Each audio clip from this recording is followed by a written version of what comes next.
joining us today from SEC Unfiltered. Honestly, man, we love Chris and everybody over there, but this is a man who is not afraid to give a scorching hot take or two. You can find him on X at Mr. Cole Thompson.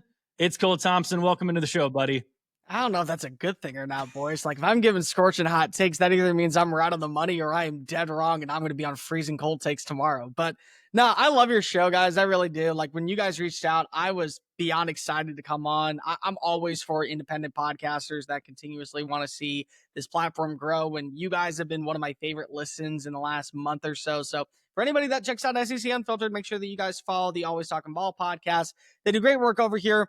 That's so awesome when like small worlds collide. Tyler loves Notre Dame. My grandfather and I grew up in a Notre Dame household. Mhm. And Lance was at the same bar that I probably was in 2015 in Tuscaloosa. So you never know how lives pass and path. Let's rephrase that. You never know how lives will cross paths. Lo and behold, that's how you get the Always Talking About an SEC Unfiltered collaboration. All right, let me talk to you about the little guy.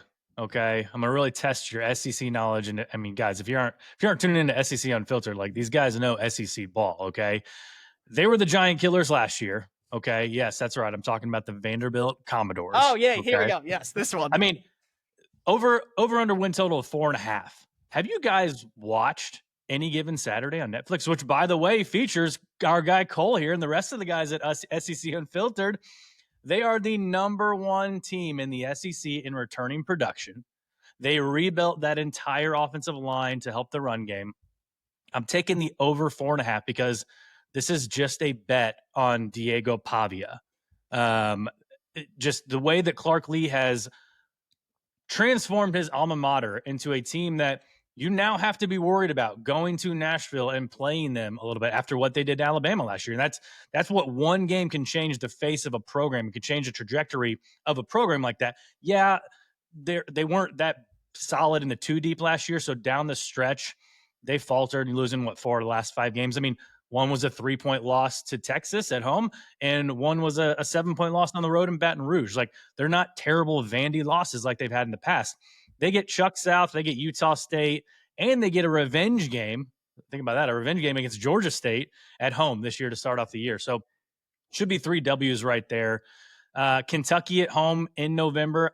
I'm counting that as a W. I think Kentucky's in for a rough year this year. So you got 4 wins right there. All you got to do is find one more win. Now, the chances of them winning at South Carolina, at Alabama, at Texas, or at Tennessee, they're very slim. Let's be honest. It's still Vanderbilt. Okay. Could they win week 2 at Virginia Tech? Yes. Absolutely. Yes. Could they beat one of LSU, Missouri, or Auburn at home? Abso-freaking-lutely. So I'm taking Vandy over 4.5 all day. What say you, Cole? Hammer in the over. Lance, by the way, did you fill out your ballot this past year when Baba Yaga decided to go take over as the new governor of the state of Alabama? Because that's the rule, is that when you're a Vanderbilt quarterback and you beat both teams from the Yellowhammer State, Kay Ivey, get out of the office. Like, I'm sorry, like, it's no longer your office. Like, he owns you, quite literally. What's so funny is I call him Baba Yaga, and the reason I call him that is have you ever seen? You guys have seen John Wick, right? Oh yeah. So, in the scene where Vigo's talking to his son and he's like, we don't call him John Wick. We call him Baba Yaga. And it's like, the boogeyman? No. He's sent in to kill the boogeyman. And like, the boogeyman for years has been Alabama. And now he killed the boogeyman. So like, that's why I call him Baba Yaga. So if you ever hear me reference that, that's the reason it's his nickname. Because he truly did kill everyone's biggest threat in the SEC. And he did it in a stadium that was his backyard that looked like it was Bryant-Denny South, the Bryant-Denny North. Like, that's what it was. Their roster is really intriguing to me because of everyone kind of knows what to expect this year with Diego Pavia. And I just wonder about that wide receiver room. Now, the good news is that they have a Marshall Height, who is one of their defensive backs. I think he's the outside corner. He is actually going to be playing both sides of the ball this year. So he announced at SEC Media Days he's going to be a big wide receiver factor, which is good because of my main question for Vanderbilt going into this year. Who's your secondary option, like in the passing game? Because Eli Stowers, probably deservingly so, is tight end 1 in college football, comes back after a great season last year in Nashville, says he wants to go all out one more time, wants to try and help his team win multiple games. And I think if they can, but like, who is that next guy that you trust to come on in and be that dude? Is it going to be Junior Sherrill? They brought in Trent Hudson from Mississippi State. They brought in Chance Fitzgerald. Where did he play last season? Why am I blanking? I think Virginia Tech. They brought in a couple of other different wide receivers. So it's like they have some guys, but is one of them going to be able to kind of take on over games? Their rushing attack also, they got to have somebody that takes pressure off of Diego Pavia. And it's not an insult because Pavia is a really good mobile runner and he plays like Kmart brand Baker Mayfield and he acts like Kmart brand Baker Mayfield, and that's totally fine with me. But like when your running back is number 2 on the roster behind your quarterback in yards, carries, attempts, yards per play, rushing touchdowns, you got to have that secondary punch. Is Cedric Alexander going to be that dude? I don't know. Like that's kind of where my brain is on if we're putting them in that 7-5 range, 6-6, 5-7. You got to be able to run the football with somebody else besides Diego Pavia. Defensively, they did lose some talent. Like I mean, they did, and they lost some veteranship too, which I think is the area that not enough people are paying attention to. You're asking guys who last season were role players to now have to step up as that leader role. You no longer have a Dericky Wright at the back end of your secondary that's been a part of this entire rebuild underneath Clark Lee. You got some guys he brought in via the portal last season that now have to be guys that fit the Commodore culture. But 4.5 wins, they're going to win against Georgia State because Diego Pavia is not going to allow himself to lose to Georgia State. Like single-handedly, that game alone, he will not. Like he will grab a defensive lineman helmet and play defensive tackle if that means he is winning that football game. Because if he single-handedly brought you back in that game and then your defense found a way to crap it at the 1-yard line at the Old Turner Field, like that's where you were. So he's not losing that game. I put so much faith last season in Virginia Tech.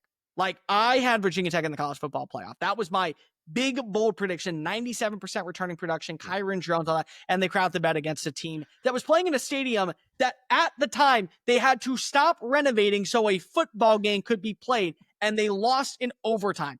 I'm not buying stock in a Brent Pry anymore. Like, so that to me is 2 wins.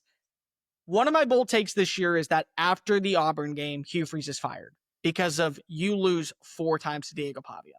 And that's a trait that is actually really, really fun for me, is that when Hugh Freeze is laying on his deathbed, the last person he's going to be thinking about is Diego Pavia because he beat him 4 times. And he beat him 4 times at 3 different schools. He beat him at Liberty when he was at New Mexico State. He beat him at Auburn when he was at New Mexico State. He went into Jordan-Hare a second year, a year where Auburn needed a quarterback to better their roster and beat him there. And then he beats him at First Bank Stadium. Like, that is going to live with you forever at this point. And the Missouri's a really interesting one because they took him to double overtime last year. How that game ended with the big field goal. If that doesn't happen, does Missouri end up going 8-4 that year? And now we're talking about a 7-5 Vanderbilt team. So maybe that happens. LSU, I don't see happening. I don't see happening against South Carolina.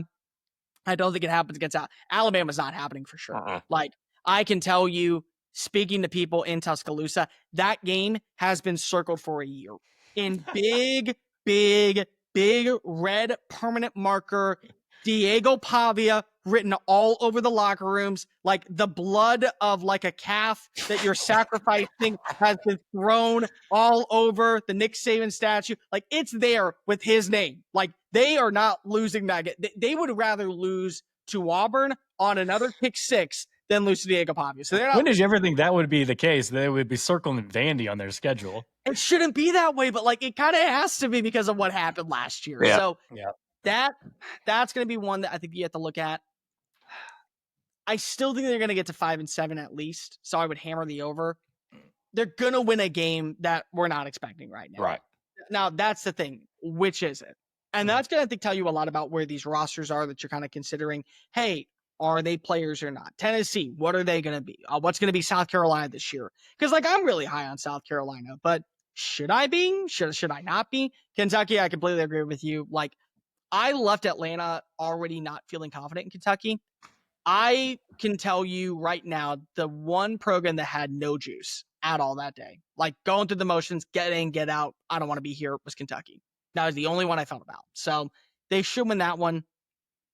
Bowl eligibility is where I'm kind of sitting right now when it comes to Vandy. Like, you're going to have to see a team that you think is going to be at least decent crawl back into the woodwork just a little bit to get them to that 6-6 range. But 5-7 hit the over. Well, this was an absolute blast, man. Yeah. Can't thank you enough for coming on. Let the people know where they can find you once again. Let them know what things Chris and the guys over at SEC Unfiltered have cooking this season. Yeah, so if you want to go ahead and spam me all the time on my social media, it's at Mr. Cole Thompson. You can hate my takes literally in my DMs. I have plenty of Tennessee fans to attest to that right now. We're finishing up our season previews for the SEC Unfiltered channel. Our 3 biggest game stretches is what I'm working on right now.